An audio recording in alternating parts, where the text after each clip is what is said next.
morning, all you fearful avoidants out there. That's how I start usually, so I'll keep starting like that. But this is for everybody. All the attachment styles out there.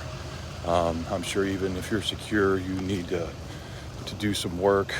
Make sure that you're not slipping into an unhealthy attachment or unhealthy relationship. You know, it's been, I don't know, going on 7.5 months since my breakup, and about 4 months now since I found out what attachment style I was and how the cycles and the patterns affected all of my relationships. So, you take time to rewire, folks. I say that, my ex jumped into the relationship pretty quickly. As an anxious attachment, I assume she is, but I can't worry about that. I'm sure I probably do too much, but I got to focus on me and rewire my old patterns and my old cycles.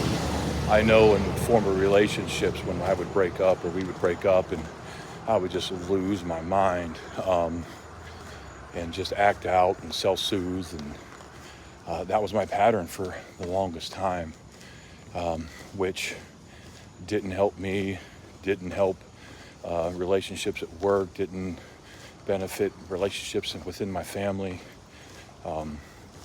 So, let's look at the problem. Let's face it.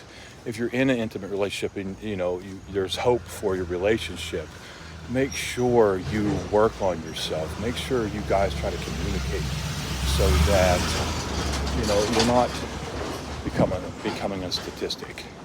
If you know your attachment style, if you can try to get your spouse or intimate other to know theirs, it would save so much more hurt and pain for yourself and for them. And like I said, rewire yourself. You're not broken. Things just happen when you were a little kid from your caregivers and you couldn't control it, but now you can. So like I said, take the time, rewire, and going forward, your relationships will be so much more healthy. Have a great day. I'll be well.